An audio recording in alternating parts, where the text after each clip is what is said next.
ഒരു മമ്മൂട്ടിയല്ല, 1000 മമ്മൂട്ടികളാണ് പോവുകയാണ്. ഉറങ്ങിക്കൊണ്ടിരിക്കുന്നു. വളരെ ഗാഠമായ ഉറക്കം. ആന കുത്താൻ വന്നാൽ പോലും എഴുന്നേൽക്കില്ല അല്ലേ? ഇല്ല, ഒരിക്കലുമില്ല. ഒരിക്കലും എഴുന്നേൽക്കില്ല. ഒരിക്കലും എഴുന്നേൽക്കില്ല എന്ന് പറഞ്ഞിരിക്കുകയാണ്. ഇദ്ദേഹം കൂർക്കം വലിക്കുന്നുണ്ടോ? ആഹാ, കൂർക്കവും വലിക്കുന്നുണ്ട്. മികച്ച രീതിയിലുള്ള കൂർക്കമാണ് വലിക്കുന്നത്. ഇദ്ദേഹത്തിന്റെ കണ്ണുകൾ ഇനി തുറക്കുമ്പോൾ ഇദ്ദേഹം കാണാൻ പോകുന്നത് മമ്മൂട്ടിയായിരിക്കും. നമുക്കത് പരീക്ഷിച്ച് നോക്കാം. അതിന് നിങ്ങളുടെ എല്ലാവരുടെയും സഹായം ആവശ്യമാണ്. എല്ലാവരും കൗണ്ട് ഡൗൺ ചെയ്യുക. 1 2 3 കമോ. കണ്ടുകൊണ്ടിരിക്കുന്നത് ഇനി അദ്ദേഹം കാണാൻ പോകുന്നത് ആരാണെന്ന് നോക്കാം. ആരെയാണ് കാണുന്നത്? മുട്ടി. എന്റെ പരിപാടി വിജയിച്ചിരിക്കുകയാണ്. എന്റെ പരിപാടി വിജയിച്ചിരിക്കുന്നു. ആദ്യമായിട്ട് ഞാൻ ഹിപ്നോട്ടൈസ് ചെയ്തപ്പോൾ എന്റെ പരിപാടി വിജയിച്ചിരിക്കുകയാണ്. ആ സന്തോഷമില്ലേ? ആ ഒരു സന്തോഷമില്ലാതെ ആ കുട്ടി പറഞ്ഞിരിക്കുകയാണ്.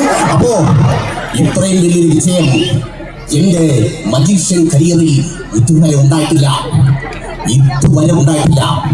ഓക്കെ, അപ്പോ ചേട്ടന്റെ പേര് ഒന്നുകൂടെ. പത്മനാഭൻ. അപ്പൊ ചേട്ടൻ യഥാർത്ഥത്തിൽ കണ്ടത് മമ്മൂട്ടി തന്നെയാണോ? മമ്മൂട്ടികളാണ്. അപ്പോ അദ്ദേഹം കണ്ടത് ഒരു മമ്മൂട്ടിയല്ല, 1000 മമ്മൂട്ടികളെയാണ്. ഇത്രയും വലിയൊരു വിജയം എന്റെ മാജിക് കരിയറിൽ ഉണ്ടായിട്ടില്ല. നന്ദി, നമസ്കാരം. നല്ലൊരു കൈ കൊടുത്ത് ഇദ്ദേഹത്തെ പറഞ്ഞേക്കാം. താങ്ക് യു സോ മച്ച് എന്ന് പറയുകയാണ് നമ്മുടെ എല്ലാവരുടെയും മെച്ചപ്പെടുത്തുകയാണ്. Thank you. യെസ്.